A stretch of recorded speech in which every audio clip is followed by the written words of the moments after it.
하나님을 얼굴로 보리라. 5-2 근원적인 논란거리. 요한이 하나님의 면전에서 살았다는 것과 특히 이 얼굴은 예수님이 성령의 능력으로 옷 입혀졌던 순간부터 예수 그리스도 안에 계시되었다는 것을 깨달을 때 우리가 해야 할 질문은 이 얼굴은 어떻게 생겼는가이다. 그리스도가 계시하신 하나님의 본성은 어떤 것인가? 이 주제를 제대로 다루려면 수많은 책을 써야 할 것이다. 그러나 그리스도 안에 계시된 하나님의 본성을 묘사해주는 단어 하나를 고른다면 그것은 하나님은 선하시다이다. 나는 하나님은 언제나 선하시다는 것을 매주 가르치기 시작할 때까지 하나님의 본성이라는 이 주제에 대해 얼마나 논란이 많은지 전혀 깨닫지 못했다. 대부분의 신자들은 나훔 1장 7절과 다른 부분에서 그렇게 말씀하고 있기 때문에 신학적 가치로서 그러한 믿음을 가지고 있지만 주변의 모든 어려움을 보며 고심한다.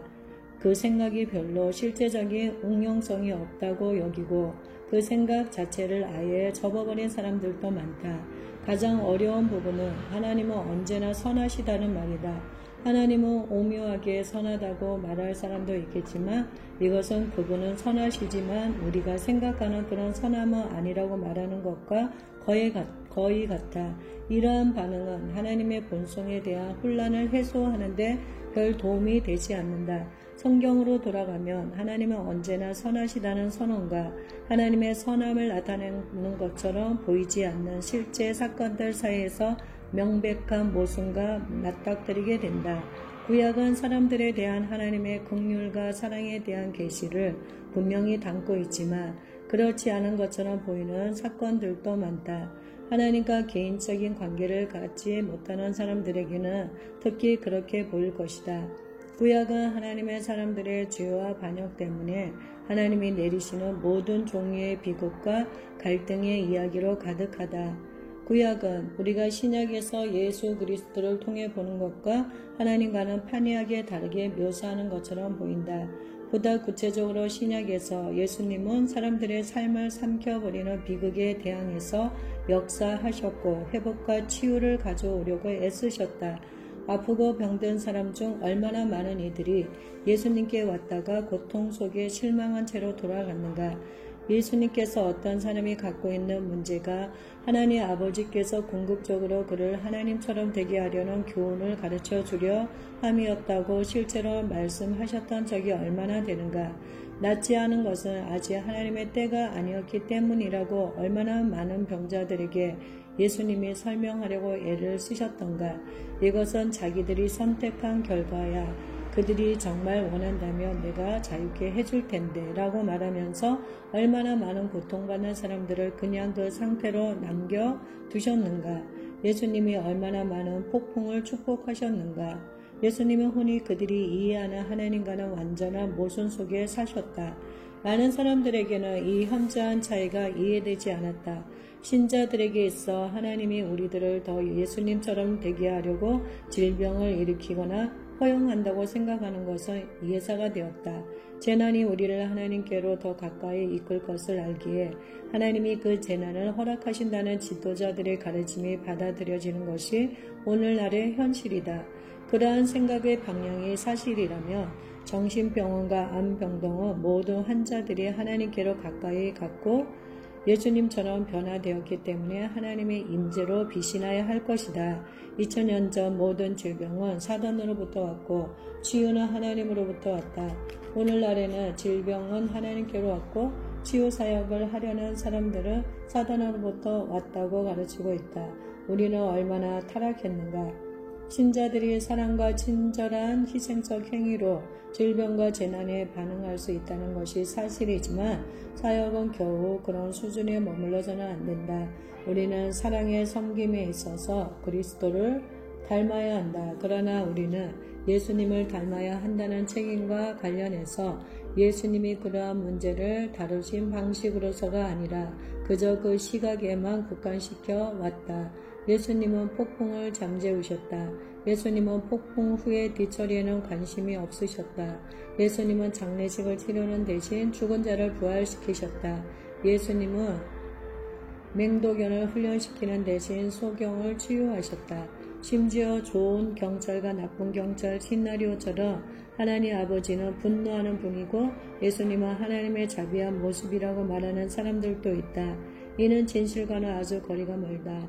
삼위일체의 인격체의 본성을 우리가 혼동하기 때문에 우리의 시대 속에 그 속임수를 환영하게 되었다.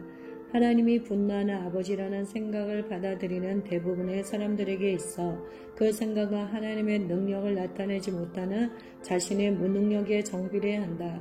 무능력에는 설명이나 해결책이 필요하다. 하나님을 비난하는 편이 책임을 떠맡고 사역에 있어 우리의 역량을 바꾸어 줄 하나님과의 만남을 추구하기보다 더 쉬워 보인다.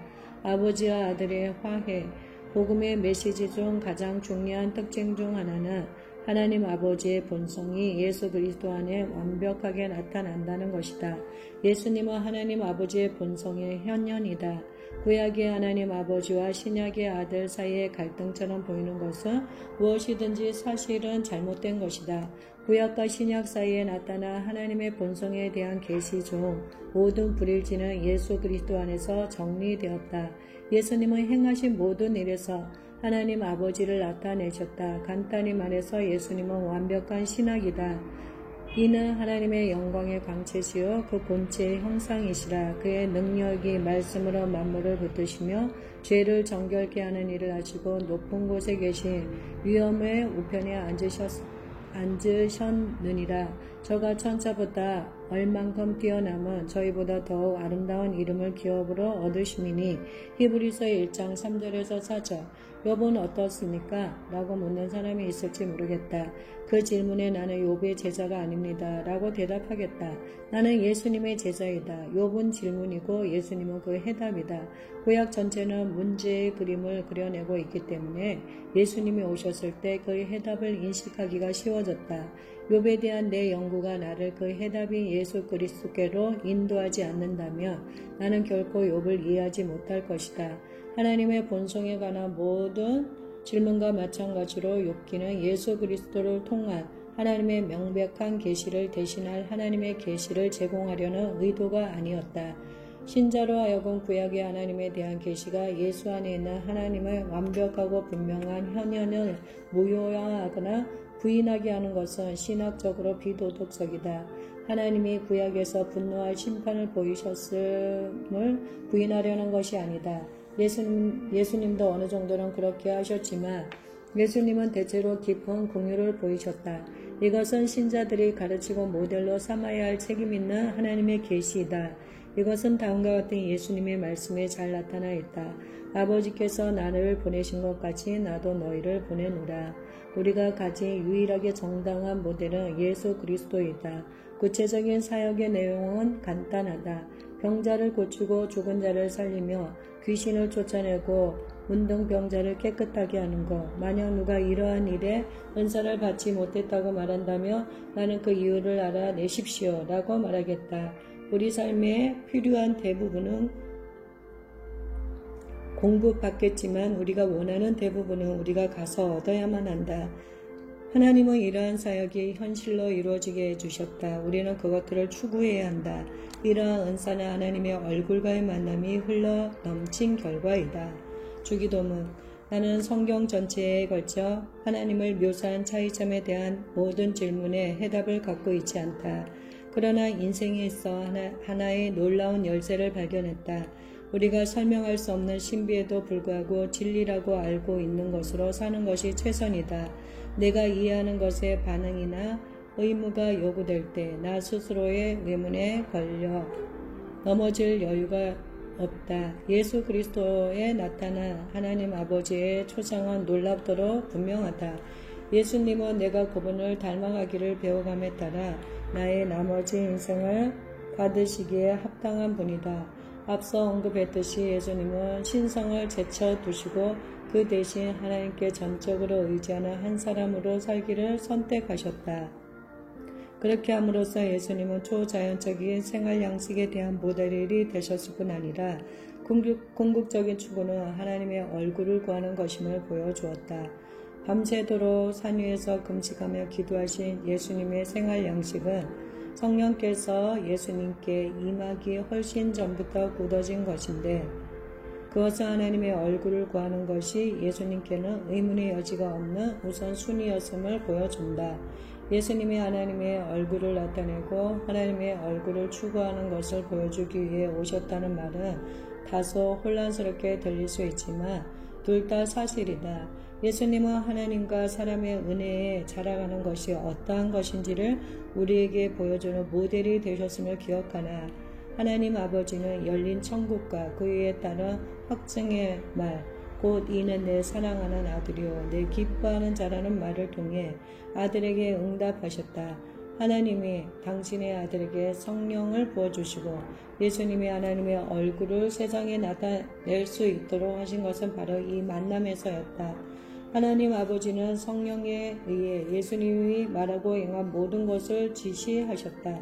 예수님이 세상에서 사역하셨던 3년 반 동안 행하신 모든 표적과 기사와 이적의 토대가 되었던 것은 바로 하나님 아버지와 예수님이 가졌던 친밀함이었다.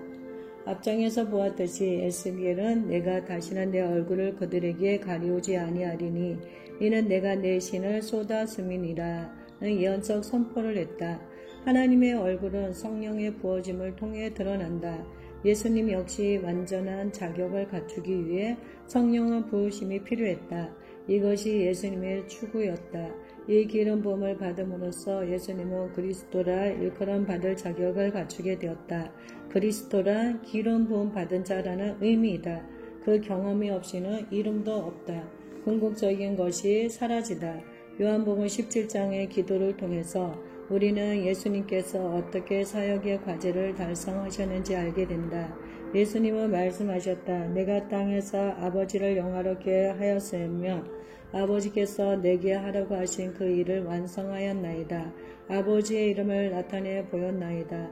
내가 그들에게 아버지의 말씀을 주었더니 아버지께서 나를 세상에 보내신 것 같이 나도 그들을 세상에 보냈사옵니다. 또 아버지께서 내게 주신 그 영광을 내가 그들에게 주었사옵니다. 또한 나는 그들에게 아버지의 이름을 밝히 알게 하였으며 분명한 것은 예수님의 과제는 하나님 아버지의 이름, 사역, 영광, 말씀을 드러내시는 것이었는데 그것도 특히 이 선별된 제자들에게 보여주는 것이었다. 그런데 그때 예수님께서 떠나야 한다는 말씀을 하시자 제자들은 충격을 받았다. 그 광경을 상상해보라. 하나님의 얼굴이 오셨고 제자들은 그분을 만났으며 그분의 영광을 보았다. 그런데 이제 이 경험, 곧 상상할 수 있는 하나님과의 최고의 만남을 가질 기회가 사라진다고 하는 것이었다. 이 실망감을 불식시키기 위해 예수님은 떠나는 것이 사실상 그들에게 더 유익하리라고 말씀하셨다. 내가 떠나는 것이 너희에게 유익이라. 내가 떠나가지 아니하면 보혜사가 너희에게로 오시지 아니할 것이요 가면 내가 그를 너희에게로 보내리니. 예수님은 하나님의 얼굴을 인류에게 나타내셨다. 그러나 예수님은 자신이 떠나야만 자신의 경험이 그들의 경험이 되도록 그 경험을 풀어놓으실 수 있었다. 그래서 예수님은 성령이 그들에게 임하도록 보내신 것이다. 이 말은 그들이 직접 예수님을 통해서는 얻을 수 없었던 방식으로 하나님의 얼굴을 만날 수 있게 되었다는 의미이다. 다시 말해 예수님의 경험은 예수님을 따르는 모든 사람들의 정상적인 경험이 될 것이었다. 이 만남은 우리가 궁극적인 변화를 일으키는 사람들이 되게 해주는 궁극적인 변화의 자리로 우리를 데려간다. 영광의 실제적 측면. 모세가 하나님의 영광을 보기를 구했을 때 하나님은 선하심을 계시하셨다. 하나님의 선하심은 본질상 혁명적이다. 하나님의 선하심은 작은 친절의 행위가 아니라 저항할 수 없을 정도로 하나님이 인류를 추구하신다는 것을 보여주는 그림이다. 이로써 하나님의 극단적인 사랑과 자비를 우리가 보기로 한다. 사람들은 하나님의 심판하시는 능력에 집착하느라 하나님의 자비를 베풀 기회를 찾고 계신 분이라는 것을 잊어버린다. 하나님의 많은 자녀들이 하나님의 선하심을 알지 못하는 가운데 살고 있고 따라서 계속해서 그분을 잘못 대표하고 있다. 사실 한 사람의 죄나 인생이 아무리 끔찍했을지라도 간음 중에 붙잡힌 여인으로부터 거라사 지방의 귀신 들린 사람에게 이르기까지 예수님은 자비를 베푸심으로 하나님의 얼굴을 계시하셨다. 이러한 행위들은 하나님이 일시적으로 친절함을 보여주셨다가 21세기에 마침내 처벌하시게끔 의도하신 바가 결코 아니다. 용서하고 자비를 보여주시려는 하나님의 마음은 예수 그리스도의 인격에 분명히 나타나 있다.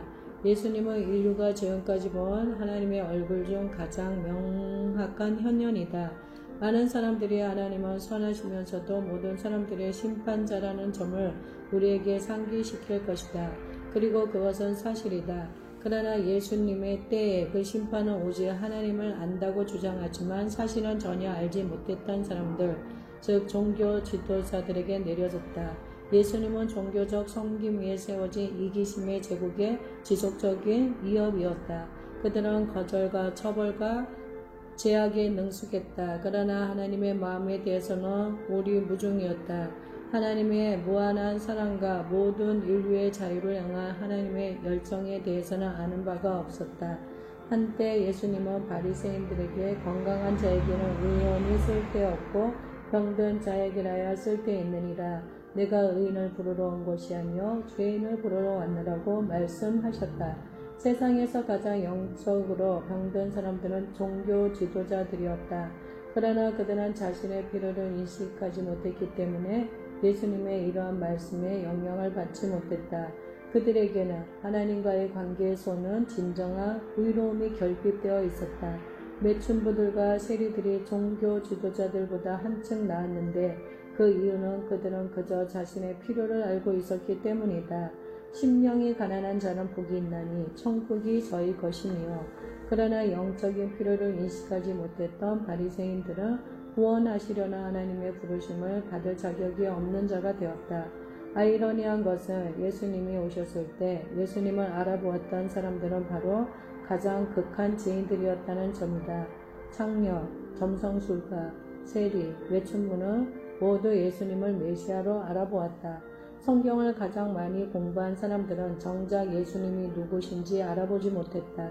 어떤 사람으로 하여금 하나님이 이 땅에서 행하시는 일을 알아볼 수 있게 해주는 것은 개인적인 필요를 인식하는 이 한 가지 요소에 달려있다. 개인적인 필요를 절실히 깨닫는 것은 놀라운 믿음이 자랄 수 있는 조건이기도 하다. 필요를 인식하지 못할 때 하나님께 반응할 기회는 사라져버린다. 바로 이런 이유 때문에 바리새인들은 하나님을 가장 기쁘시게 하는 믿음의 영역으로 다가갈 수 없었던 것이다. 하나님을 감동케 하는 것은 그 무엇도 아닌 믿음이다.